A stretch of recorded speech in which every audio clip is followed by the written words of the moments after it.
ඒ නිසායි බුදුරජාණන් වහන්සේ දේශනා කරේ බැඳීම නිසා හටගන්නේ දුකක්මයි. අල්ලා ගැනීම නිසා හටගන්නේ දුකක්මයි. සතුටක් ඇති වෙන්නේ නැහැ. තේරුණාද? ඒ නිසා හොඳට මතක තියාගන්න ඒක.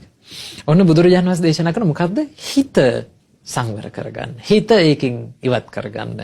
කොහොමද හිත ඉවත් කරගන්නේ? ඒ වෙලාවට මෙන්න මේ විදිහට හිතන්න. ආසහිතන හිත බැඳ ගන්න. දෙයක් ඇති දැක්කොත් එහෙම හිතන්න මෙහෙම. කොහොමද? සභයෝ චේසෝ මග්ගෝ. මේ මාර්ගය මේ යන විදිහ භයානකයි. සප්පටි භයෝ භය සහිතයි. සකණ්ඨකෝ මේක කටුක මාර්ගයක්. සගහනෝ උම්මග්ගෝච කුම්මග්ගෝච දුභීතිකෝච මේක නපුරු මගක්මයි දුක් පැවතුම් සහිතයි. තේරුණාද?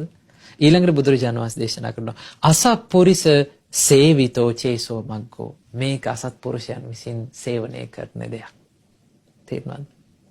ඒ කියන්නේ මේ ජීවිතයේ තියෙන දේවල් වලින් සතුට නොවි ඉන්න කියන එක නෙමෙයි. මූණ අකුලගෙන ඉන්න කියන එකත් නෙමෙයි. මේ දේවල් පාවිච්චි නොකර ඉන්න කියන එකත් නෙමෙයි.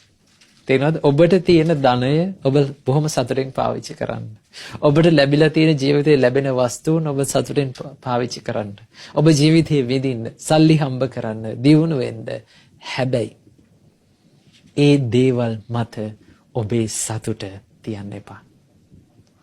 ඔබේ සතුට සම්පූර්ණයෙන්ම දෙයක් මත තිබුණොත්, ඔබේ සතුට සම්පූර්ණයෙන්ම කෙනෙක් මත තිබ්බොත්, පින්වතුනි වෙන දේ මොකද්ද? මේ ලෝකේ තියෙන දේවල් වෙනස් වෙනවා. මේ ලෝකේ ඉන්න මිනිස්සු වෙනස් වෙනවා. ඒ වෙනස් වෙනකොට ඔබේ සතුටත් වෙනස් වෙනවා. ඔබට පුළුවන් නම් ඔබේ ජීවිතේ සතුට ඔබ තුලම තියාගන්න.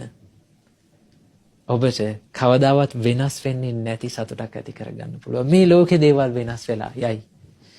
ඒ වෙනස් වෙලා යද්දී ඔබේ හිත වට ගන්න නැතුව ඔබට ඉන්න පුළුවන්. මොකද ඔබේ ජීවිතේ සතුට ඔබ බාහිර දෙයක තියලා නැති නිසා.